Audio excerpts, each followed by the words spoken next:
Hey everyone, JC, the HVAC veteran, and what is with the rise of the planet of the speed cameras?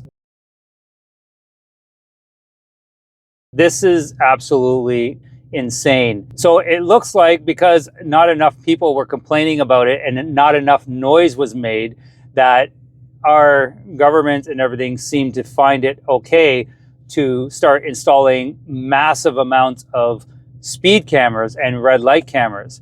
Now, I understand red light cameras would be nice if they have a little bit more transparency to know exactly what they are, but I don't agree with anybody running a red light. If you're talking in the wintertime and there's black ice and you're gonna slide right through and cause an accident, of course, if it's safe to do so, then you do whatever you need to do. But in most cases, you know, a red light camera, I have really no problem with that. But what I have a problem with is that they've never really told anybody what those red light cameras are. You just assume that they're if you run a red light.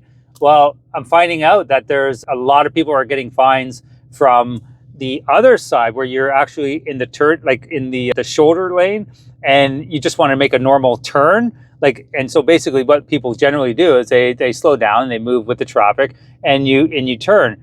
Well, if you don't stop exactly for maybe 1 second or 2 seconds at that line before the line and then proceed, which not too many people really ever did if it was safe to do so, yeah, you're gonna get a ticket now. And a lot of people are getting massive tickets. So there hasn't been one peep about that as one of the fines. But going back to the original point was the speed camera part. This is the part I have an issue with. And the part I have a big issue with is the fact that these were deemed as a cash cow in the 90s. And they got banned within like 2 years. So what has changed? What has made the difference for them to come back? They've kind of snuck up, and now there's literally, when they install a bunch of them, they install like 15 to 30 of them in an area.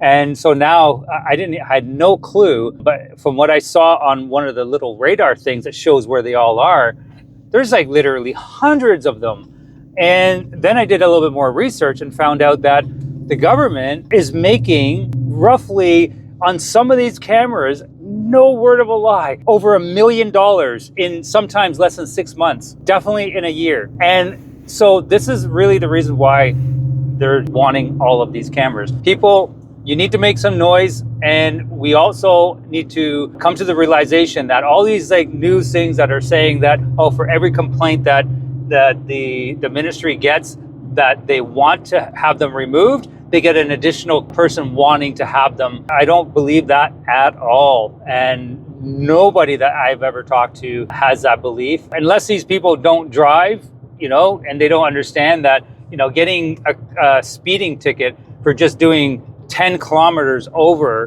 which is kind of ridiculous. Maybe in a school zone, I might understand it, but they're operating these school zones 24 hours a day. Why do you have to have a speeding ticket 10 kilometers over in a school zone at 12 o'clock or 1 o'clock in the morning? It just doesn't make any sense. If they were more fair about it and gave us a little bit more leeway, that would be great. But I have gotten a few tickets, and I've never gotten speeding tickets before. And people are getting tickets for even under 10 kilometers an hour, from what I'm understanding. I haven't got one for 10 kilometers. It's always been around the 10 kilometer mark, because let's face it, if you have a 50 kilometer zone, you're gonna do 60 kilometers. If you're on the highway and you're doing speed limit is 100 kilometers, you're gonna be doing 110, 115. If not, you're like that slow person that everybody's just passing. It doesn't make any sense. And it's just a massive, massive cash grab, for the government. And not only that, but the other thing that could also happen in the future is if we don't start making some noise, they'll keep putting more and more of these up, and they can also be starting to turn them into other things, such as other types of moving violation type of cameras. And it just gets to be a society where it's all about control. It's all about taking as much money from your citizens as possible. And let's be real here, guys. It's not cheap to be living in Toronto. Toronto is I think Toronto is the most expensive city in the entire world. So why are we having all these extra expenses? A lot of people can't even eat anymore. They can't afford the food anymore. The rents are through the roof that people can't even move out of their family homes anymore because they can't afford to buy a house, let alone now even to rent a house. But yet the government feels the need to put all these massive like it's going to be hundreds of millions of dollars that these people are making. And just to put it into perspective, if one camera generates $1 million, which they do, in less than like 6 months or even 1 year, do you know it takes a police officer, I think they said it was around 70 years, or I might be wrong, but it's a lot of years of writing tickets that he has to do to even come close to that.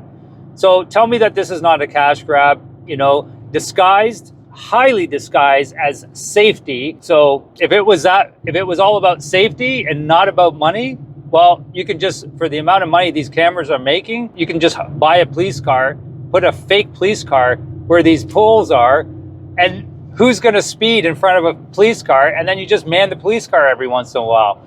It's just, there's so many different, that's kind of a weird way of looking at it, but it's true. There's many other options. But instead, what do? If this system can snap pictures like boom, boom, boom, boom, boom, and take millions of dollars, of course they're going to do it. In Vaughan, just to give you an idea, Vaughan residents actually finally started to step up and really push back on this, because they introduced, I think it was 13 new cameras, and they weren't really transparent enough about it. They didn't let people know about them, but everybody started freaking out because after 1 month, it was shown that just those 13 cameras issued something like 32 or 35,000 tickets. 32,000 tickets. Once again, I don't have to be a rocket scientist, or neither do you, to figure out whether this is a cash grab or if this is truly a safety thing. Anyways, I'm JC, the HVAC veteran, and this does affect my job, my customers, and everything else. So I thought I'd make a video about it. And I'm definitely going to be making some noise. Take care, and I'll see you in my next video.